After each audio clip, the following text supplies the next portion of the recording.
Former President Barack Obama is sharply criticizing President Trump's economic policies and calling the Trump administration's moves targeting President Trump's political opponents unimaginable.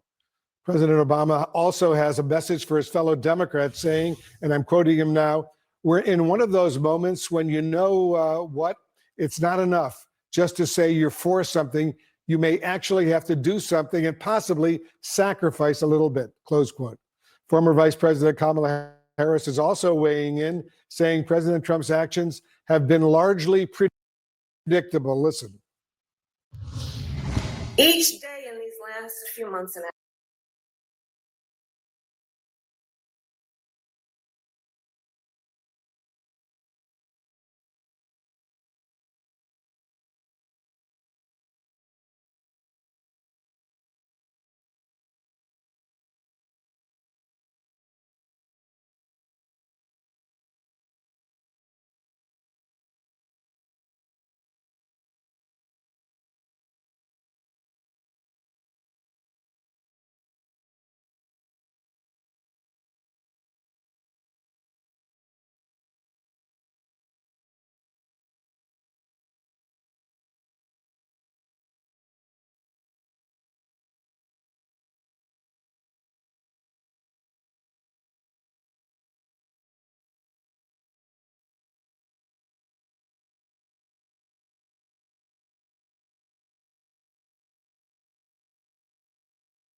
Is sharply criticizing President Trump's economic policies and calling the Trump administration's moves targeting President Trump's political opponents unimaginable. President Obama also has a message for his fellow Democrats saying, and I'm quoting him now, "We're in one of those moments when you know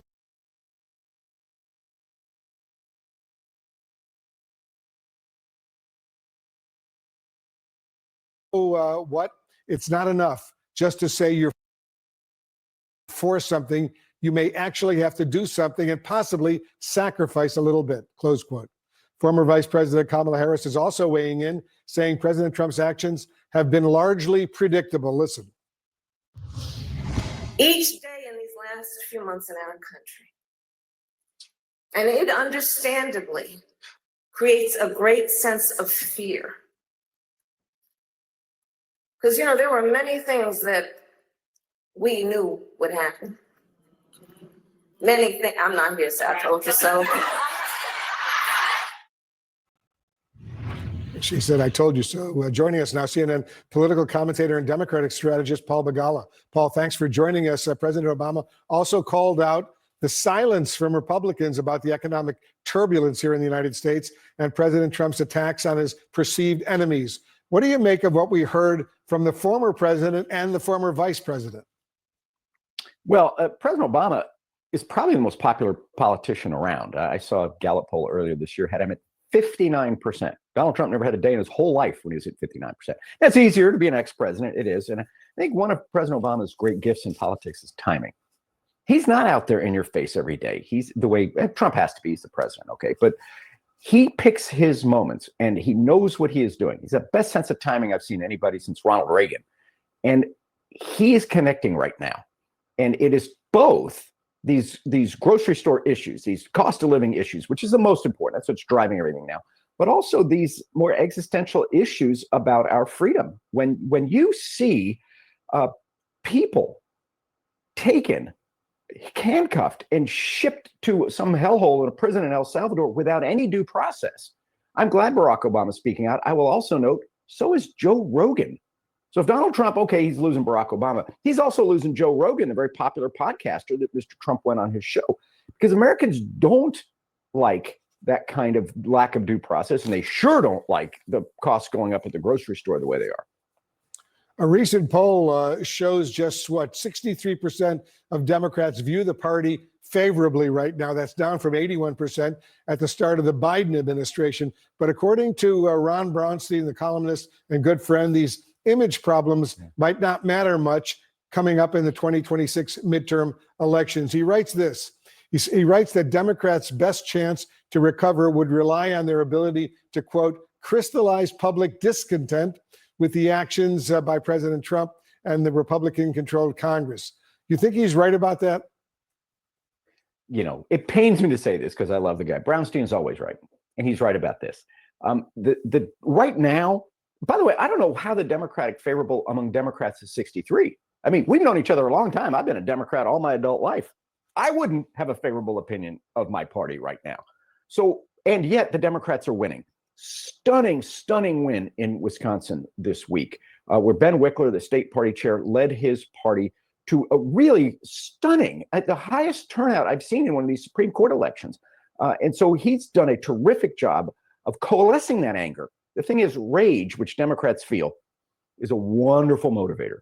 It is. And so the Democrats are really angry. And by the way, that anger is spreading now. You know, it's not just, we're watching the stock market. It's not just the stock market, it's also the supermarket. It's groceries, gas, and rent. Americans who hired Donald Trump, the ones in the middle, not the hardcore MAGA, and we love them, but they don't move around a lot. The people who moved and put Trump in, they put him in because the cost of living was too high. And he is raising the cost of their groceries, gas, and rent. I think Chris Van Hollen, who you interviewed earlier on this broadcast, has the right message for Democrats, which is the great betrayal. You know, Donald Trump won the voters who make less than $50,000 a year. That breaks my heart as a Democrat, but I admire it as a strategist. He won the heart of the working class, and now he's stabbing them in the back with higher costs on everything that they eat, drink, wear, drive. He's hurting the very people who put him into office, and that is bad politics as well as bad economic policy. Always good to get your analysis, Paul. Thank you very, very much, Paul Begala. Thanks, Wolf. Great to see you again. I think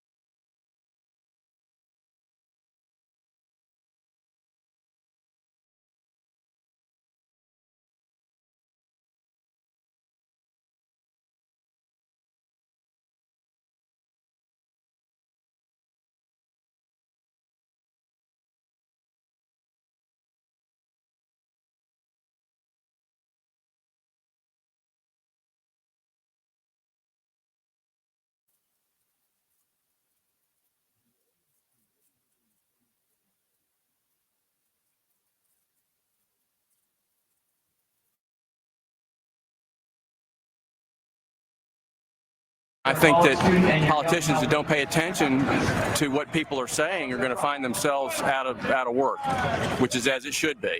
The people are going to rise up and going to tell the politicians, finally.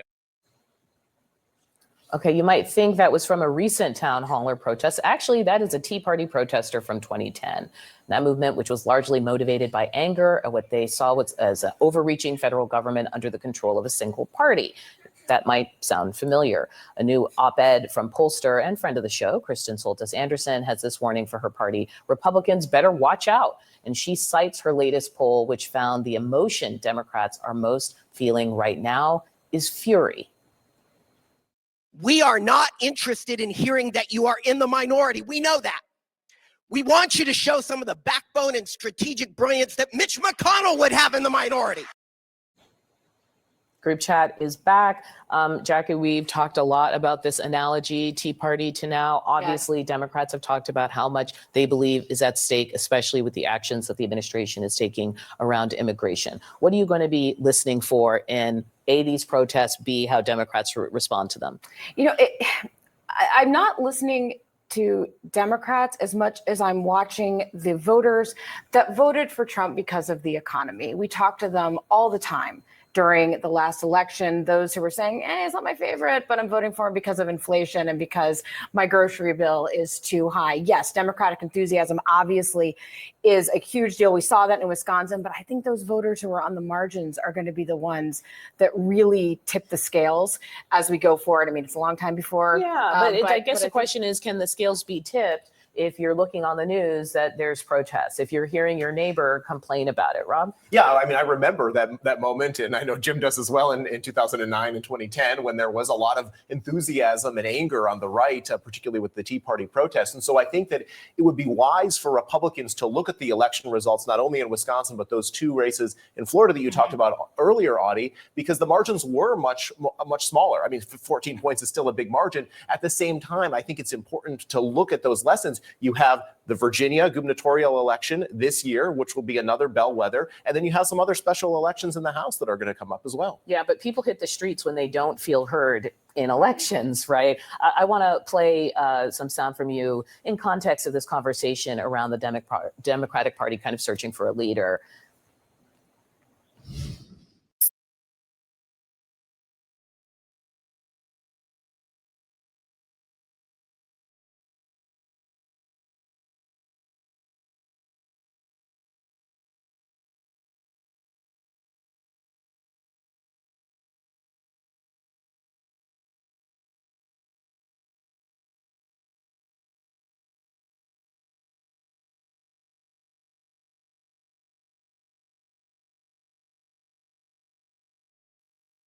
Fear has a way of being contagious. Okay. When one person has fear, it has a way of spreading to those around them and spreading. And we are witnessing that, no doubt. But I say this also, my dear friends, courage is also contagious. Okay, Kamala Harris, we finally see her. And she is referring to something that is real, as I've reported on college campuses, for example, that people are afraid of sticking their neck out, going public because of the potential backlash to that activity. Jim, can you talk about this message in the context of, people speaking out? Well, it goes back to what you were just saying. I think you're exactly right about these swing voters. And swing voters don't want to hear Democrats talk about anger and fear and all these things. They want us to have an economic message that makes their lives better. And Democrats have still yet to settle behind that. Part of it's not having a leader, but part of it's like understanding the moment we're in. It's not just enough to win elections because people start hating Elon Musk and Donald Trump. You actually have to have a different vision. And I think that's the challenge Democrats have right now. And that's the work we have to do. And it's not just enough to talk about fear. Your old boss went a little further than this. He was speaking at Hamilton College. He had this to say about the moment that Democrats are in. He was saying we're in one of those moments when, it's not enough to say that you're for something. You may actually have to do something and possibly sacrifice a little bit. That's the part people don't remember when they talk about protests or where they referred to the 60s or referred to past time. People did sacrifice. That's right. People went to jail. People took very difficult things. And I think what he's talking about is these law firms who are just bowing to the president, to Trump, and not fighting back. There's a price to be paid here. And, you had Indivisible on earlier. They're willing to pay that price to say this is the moment to have that fight. I just think it's not just about anger, though. You've got to have a message how you're making these swing voters' lives better. In the Wisconsin election, 9 counties that went for Donald Trump went for the Democrat in that election. Those are swing voters moving. It's not just enthusiasm. Swing voters are beginning to panic about Donald Trump. Rob, last word to you. Yeah, I think that it's wise, again, for Republicans.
Canadians are always dreaming up a lot of ways to ruin our lives. The metric system, for the love of God. They're just Canadians. Yeah, they're practically the 51st state. Okay, so that's a clip from the 1995 comedy Canadian Bacon, check it out, where a fictional US president stokes fears of Canada in order to distract voters from other issues. Now, 30 years later, the US and Canada are finding themselves divided by a very real trade war, a trade war that Canada is vowing to win. We didn't ask for this fight, but Canadians are always ready when someone else drops the gloves. So the Americans, they should make no mistake, in trade as in hockey, Canada will win. Okay, so that's Mark Carney. He's soon going to take over Canada's fight when he is sworn in as Prime Minister later this morning. Joining me now is Toronto Mike. He's the host of the Toronto Mike podcast. Welcome to the program, Mike. I appreciate having you. I want to ask you about this moment because I think just yesterday maybe we heard the president continue to talk about this 51st state idea. So how do Canadians hear it? Well, it's relentless, really, Audie. Good morning from Toronto, Ontario, Canada, by the way. So I have on my podcast, I have maybe 3, 4, 5 times a week, I have people over for in-person, long-form conversations about what's happening. And they may be politicians or musicians or broadcasters or comedians. Scott Thompson was here on Tuesday from Kids in the Hall and Larry Sanders Show. And without a doubt, in 2025, the number one issue in our hearts and on our minds is this threat of annexation. It's really number one. Nothing comes close right now. I was listening to your show and was actually struck in one episode by this public service announcement. I want to play it for the group.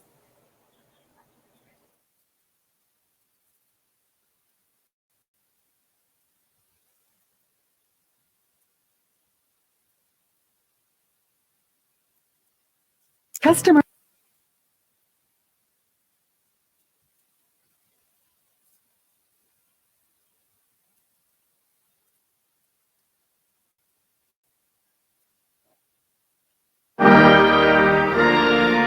We're standing proud together for Canada. Let's protect Canadian jobs and Canadian business. Shop as if your country depends on it.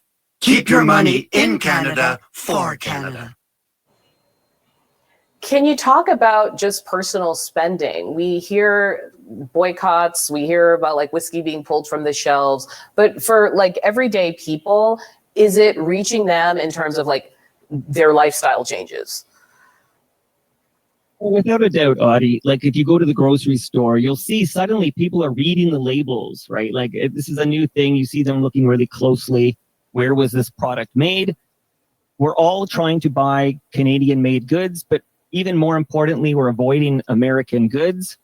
I know many people I've talked to are changing their travel plans. We just had March break here where kids get a week off.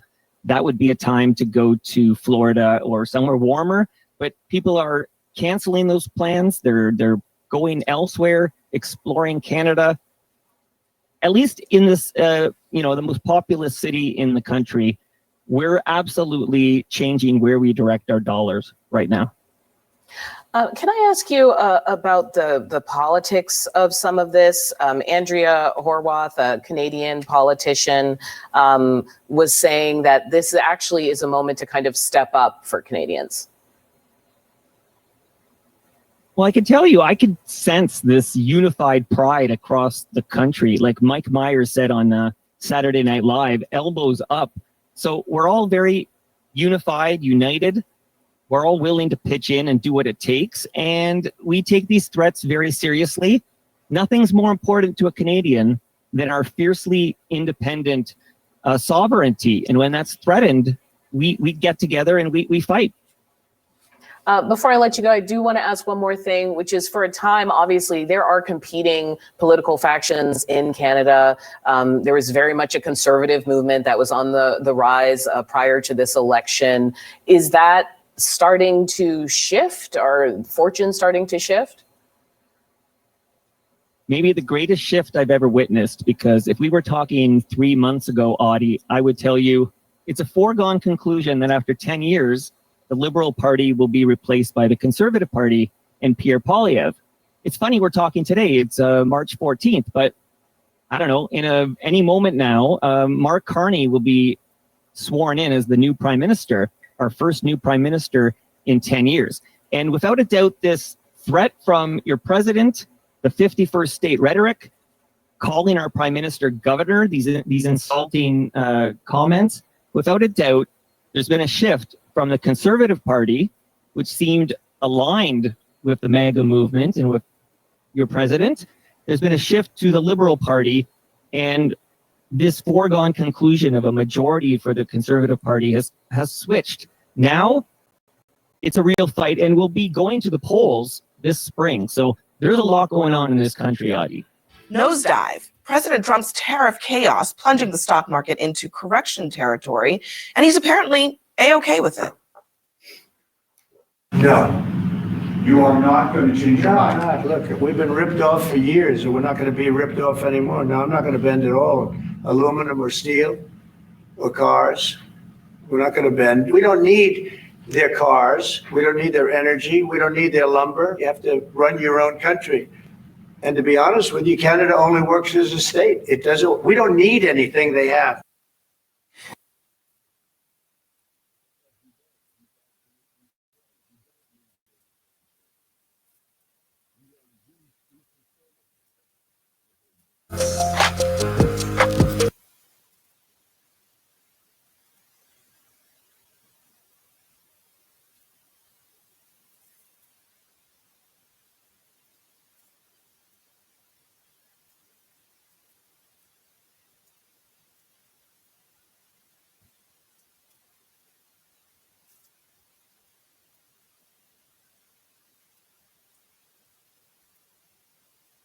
It's not just Canada, though. Wall Street also hates his new tariff threat to slap 200% tariffs on European alcohol, from wine to champagne.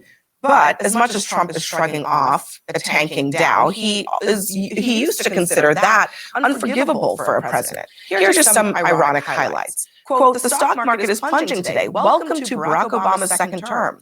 Another quote, "Amazing Obama speaks, market goes down. But when Trump speaks, it goes up.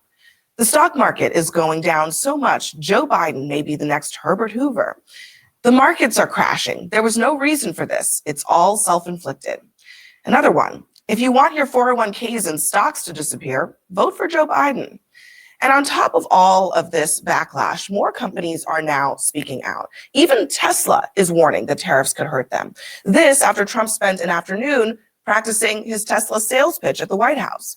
Joining us in our fifth seat at the table is CNN Global Economic Affairs analyst Rana Foroohar. Rana, where to even begin?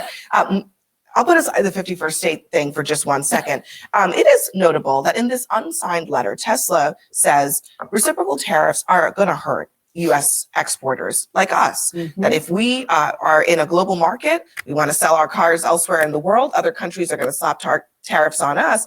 So the call is coming from within the house, so to speak. Absolutely. And Tesla's a company that's really been ailing anyway. It's got a lot of competition in China. There's a big Chinese automaker called BYD that's been eating its lunch in that market recently. About 2 weeks ago, the American Federation of Teachers, which controls about $4 trillion of pension fund money, retirement money for workers, said, you know, we're concerned about Tesla's share price. It's going to be falling. So I think it's very interesting that Elon Musk is now sounding the alarm about what's going on. Sounding the alarm, but not putting his name on it, I should note. Look, the Dow is down pretty significantly, and a lot of it is not really because I think Wall Street thinks that the economy is all that on shaky ground. They just don't have a lot of confidence in what's going to come next. Well, I think corrections are not unusual. I mean, during the bull market from 2009 to 2020, I think we even had 5 corrections during that period. We tend to have them every couple of years. It's not unusual. They tend to be cyclical. There are other signs, I think, in the economy that are helping real people. Wholesale inflation is down. Consumer inflation is down. Gas prices are decreasing. Mortgage rates coming down. Egg prices are $4.89 today. They were $6.55 on January 21st. We've seen Manufacturing jobs in the last jobs report go up. Private investment announcements are going up.